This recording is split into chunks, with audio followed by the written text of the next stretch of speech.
First things first, Coach Pierce. Congratulations. Melissa, Texas, back-to-back champion, right? We got a good 165 pounder. We're just trying to get out here to get him. Last year was probably more of just what's something that we can do for him, get him where he needs to be, and hold him accountable. Obviously Texas up and coming, so some of those local tournaments, it's not quite where it can match his skills. So we're able to bring a couple more kids this year, and then obviously Angela. It was a tight one at the end. It was getting a little nervous, but he did a good job, and he's tough, man, and we're just excited to be out here. It's a great tournament. I never got to go to it, so. Are you from Allen? From Allen. So is Bo Nickel younger than you then? He's one grade behind me, so they came after I had left.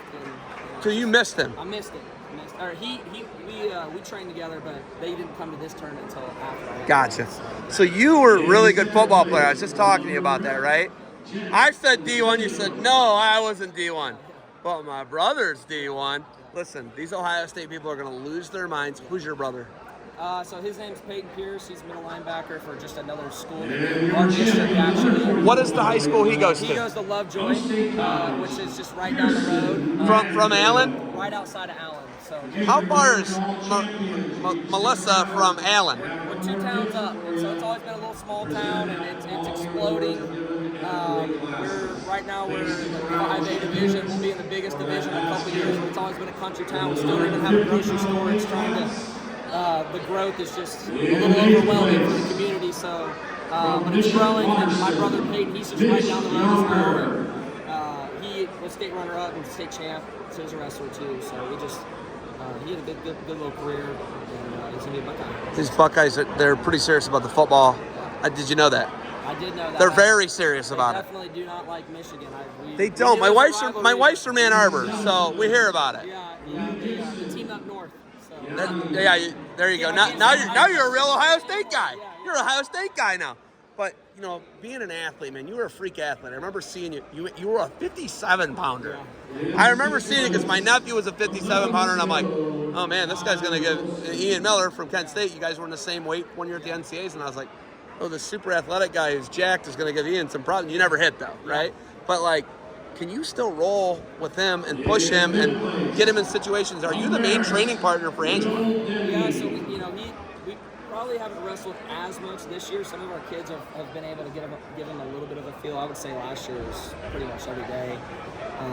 But, man, he's grown over these last kind of 12, 18 months. And the way that I wrestle is a little bit different than the way that I wrestle him in the room. He's hitting constant leg attacks. I'm kind of starting to wrestle him like I'm getting older and kind of. You do old man, lay on him, run headlock, all that. Lay on him, he lays on me. But it's when I think about wrestling him in the ring from last year to this year, he's just a lot more disciplined with his finishes, just cleaner finishes. He's always been good at inside ties, but now he's even more he's a total package. And so we wrestle probably every other day to every day, and then once we kind of get to this tournament, it's like, all right, I had gotten sick a couple weeks ago. I was like, I need to get healthy, get ready, help train. So now after this tournament, it'll probably be him more wrestling with our high school kids getting ready for our state tournament, but I got to get ready mentally and get in shape too, so he's keeping me young. Elite football is in your family. I say to you, I wasn't a D1. You probably were a MAC guy at least. Yeah. I'm saying, you were. You were a running back, weren't you? You were a quarterback. Played a little quarterback, played a little receiver. Athlete, we called it. We call that athlete. Yeah. Slash. My dad was a really good coach, and we would always play the game within the game. We always knew where the ball was going and things like that, so that would help us out. And we just had a really good high school team, and we were always number 1 or number 2 in the country, and NFL players and all that stuff. So it was really competitive, and so we had some good teams. And then Peyton is he's 6'2" and 220 pounds. This your baby brother? Yeah, baby brother. He ain't so little. You don't want him to run into you? No. But we'll in the wrestling room. We get it. Sure he knows that. Can you put him under and cheat a little bit? Use some wisdom? I get an inside tie, collar tie, and get him tired. What is he? Is he a heavyweight or 250? 220. 220. Yeah. how much does the sport of wrestling lend itself to football? I see Tim Anderson here. He's an NFL guy, right? I don't know if you know him. He's got a heavyweight that placed, Maslin Perry guy, but he played for the Buckeyes. But how much does the sport lend itself to? How much do they wash each other's hands, football and wrestling? You know, it's the art of taking someone to the ground, which is tackling, and everyone knows it gets you tougher. It gets you, you're able to move your feet literally at a lower level to the ground, which is going to make you a better tackler. Just make it tougher. And I think everyone already, they know that. I'm beating a dead horse, but I have a 7 and a 6 and a 7-year-old who are playing basketball right now. I need this now. Yeah. I need this right now. Do you hear me? Yeah, it's the magic pill. And so I always say if you're a defensive player and you make 25 tackles, if you were a wrestler, you might have made 35. So that's I've never heard that. Is that your dad, football coach, coming out? That's my selling point when I talk to my freshmen. So. That's all I needed. That's all I needed. Okay. Right there. AJ, big AJ, gets a bad rap. He's a lunatic. He's this. He's that. Look at how he's built. This guy's a crazy person. Really good guy. Yeah. Little nutty. Yeah. But a good guy. What's it like? What's it been like dealing with the Ferraris and being their coach? And are the expectations realistic? And how good are they? Well, I think when I've had a relationship with the Ferraris for a long time. Really, they lived down the street from us. My brother's Angelo's age, and my dad and AJ Sr. would go across the country kind of when I was in college, taking my brother and Angelo across. And so we've had a really good relationship with them. And